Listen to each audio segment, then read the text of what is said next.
दोस्तों नमस्कार, मैं राम सूरत यादव। इस समय प्रधानमंत्री मोदी जी की एवं बीजेपी की मुश्किल इतना ज्यादा बढ़ गई है और आप देख रहे हैं कि इंडिया गठबंधन जब से बना है तब से बीजेपी के लिए बहुत बड़ी मुश्किल एक तरीके से खड़ी हो गई है। और अब जो विशेष सूत्रों से खबर आ रही है, इस बार जो मुश्किल आई है यह बहुत बड़ी मुश्किल बीजेपी के लिए है, खासकर प्रधानमंत्री के लिए है। और यह मुश्किल ईवीएम मशीन को लेकर के है, क्योंकि जिस तरीके से ईवीएम मशीन को लेकर के एडीआर संस्था ने सुप्रीम कोर्ट में याचिका दायर किया है, अब उस पर सुप्रीम कोर्ट सुनवाई के लिए एक तरीके से राजी हो गया। मतलब आप समझ सकते हैं कि ईवीएम मशीन को लेकर के अब बहुत बड़ा जो है खुलासा होने वाला है। और चुनाव आयोग इस समय बेहद मुश्किल और संकट में फंसता नजर आ रहा है, क्योंकि चुनाव आयोग की एक तरीके से मनमानी पर अब रोक लगने की पूरी संभावना दिख रही है, क्योंकि प्रधानमंत्री मोदी जिस तरीके से चुनाव आयोग को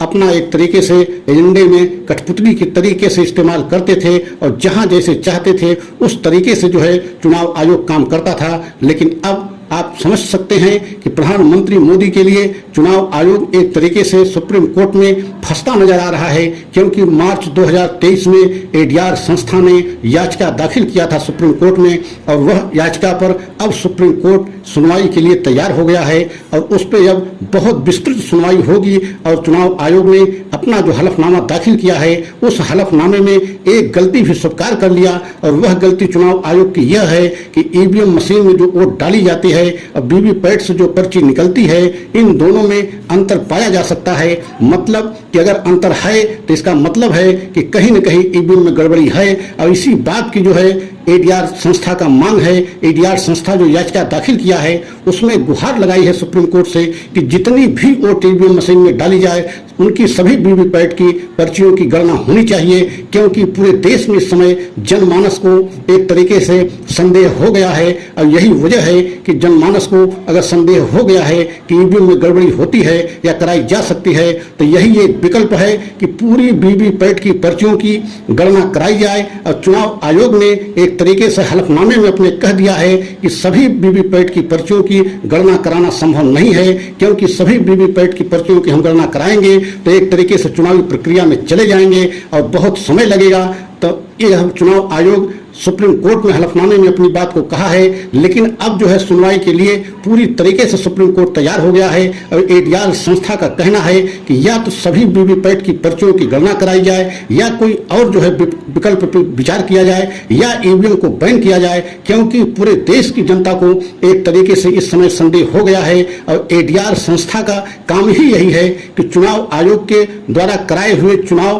की प्रक्रिया पर नजर रखना और चुनाव एकदम पारदर्शी तरीके से निष्पक्ष तरीके से हो रहा है कि नहीं हो रहा है, देश की जनता जहां वोट डाल रही है वहां वोट जा रही है कि नहीं जा रही है, उनके कैंडिडेट को वोट मिल रही है कि नहीं मिल रही है। एडीआर संस्था का यही कहना है सुप्रीम कोर्ट पर में, और सुप्रीम कोर्ट इस बात पर एकदम सहमति व्यक्त करते हुए सुनवाई के लिए तैयार हो गया है। मतलब अब आप समझ सकते हैं कि ईवीएम का मामला को लेकर के चुनाव आयोग एक तरीके से सुप्रीम कोर्ट में फंसता नजर आ रहा है। और अगर चुनाव आयोग फंसता है तो आप समझ सकते हैं कि प्रधानमंत्री मोदी की अब आने वाले समय में मुश्किल और बढ़ जाएगी, क्योंकि जिस तरीके से पूरा विपक्ष ईवीएम पे आरोप लगाता रहा और ये कहता रहा कि ईवीएम में गड़बड़ी करा करके प्रधानमंत्री चुनाव जीतते हैं। और आपने देखा है कि कई चुनाव के दौरान विधायक जो है खासकर बीजेपी के विधायक की गाड़ियों में ईवीएम मशीन मिलना एवं बीजेपी के विधायक के घर पर ईवीएम मशीन मिलना, ये सब क्या दर्शाता है? मतलब कहीं न कहीं गड़बड़ी की जो संदेह विपक्ष की पार्टियां, विपक्ष के नेता एक तरीके से शंका जाहिर करती थी, उस पर अब सुप्रीम कोर्ट सुनवाई करेगा। और आपने यह भी देखा है कि कुछ चुनाव में चुनाव के आखिरी क्षण में इतना अधिक वोट पड़ी, मतलब आप कल्पना नहीं कर सकते हैं कि जब आखिरी क्षण चुनाव का चल रहा था, मतलब 1 घंटा आधा घंटा चुनाव में बचा था, उस समय बहुत ज्यादा वोटें पड़ गई। लेकिन इस पर भी चुनाव आयोग एकदम शांत रहा, जबकि विपक्ष की पार्टियां अपना जो है विरोध दर्ज कराया, चुनाव आयोग से मांग किया कि इस पर कार्रवाई की जाए, लेकिन चुनाव आयोग कोई कार्रवाई नहीं किया। तो आप समझ सकते हैं कि अब एक तरीके से ईवीएम मशीन को बैन होना लगभग तय माना जा रहा है, क्योंकि जिस तरीके से सुप्रीम कोर्ट सुनवाई के लिए तैयार हुआ है, ये तो तय है कि सुप्रीम कोर्ट से बीजेपी को और चुनाव आयोग को झटका लगना तय है। और आपने यह भी देखा है कि पूरे देश में इस शंका को बढ़ावा कहां से मिला, या ये शंका पूरे देश की जनता में क्यों बढ़ गई, क्योंकि आपने देखा है कि बीजेपी के सांसद डी अरविंद कुमार जो तेलंगाना से आते हैं, उन्होंने इस बात को सार्वजनिक मंच से कह दिया कि वोट कहीं भी डाली जाए, बटन कोई भी दबाई जाए, जीतेंगे मोदी ही, वोट सभी मोदी को मिलेगी। मतलब इसका मतलब है कि कहीं न कहीं ईवीएम में गड़बड़ी कराई जा रही है या गड़बड़ी हो रही है। और आपने यह भी देखा है कि पूरे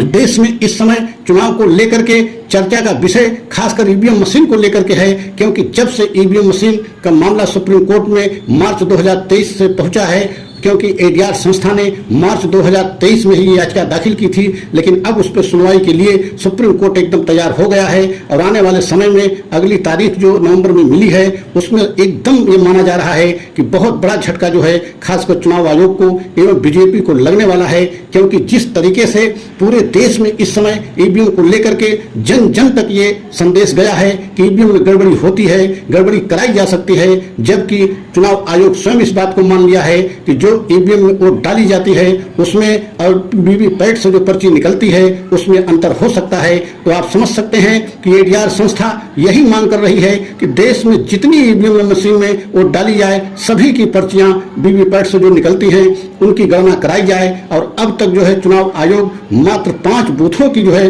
वीवीपैट की जो है पर्चियों की गणना कराता रहा। तो 5 बूथों को मतलब कि 3-4 हजार के ग्राम सभा है, तो उसी में 5 बूथ हो जाएंगे। आप समझ सकते हैं कि मात्र 5 बूथों की गणना कराने से कोई मतलब नहीं होता। और जबकि चुनाव आयोग यह मान ही लिया है कि ईवीएम मशीन में डाली हुई वोट एवं वीवीपैट से निकलने वाली पर्ची में अंतर मिलता है, तो इसका मतलब है कि कहीं न कहीं ईवीएम में खेला हो रहा है। और आपने देखा है शिवसेना प्रमुख उद्धव ठाकरे ने भी बहुत बड़ा आरोप लगाते हुए बीजेपी को ये कहा है कि प्रधानमंत्री मोदी जी 2014 और 2019 के चुनाव ईवीएम में खेला करके जीते हैं। और प्रधानमंत्री मोदी जी यह खेला जो है लोकसभा के चुनाव में करते हैं, क्योंकि उनको मालूम है कि अगर हम लोकसभा के चुनाव जीत करके देश में सरकार बना लिया तो राज्य की सरकारों को सीबीआई और ईडी का डर दिखा करके वहां की सरकार हम तोड़ करके अपनी सरकार बना लेंगे। और कई प्रदेशों में आपने देखा है कि 8-9 साल में बीजेपी ने चुनी हुई सरकार, वहां पे चल रही चुनी हुई सरकार को विपक्ष की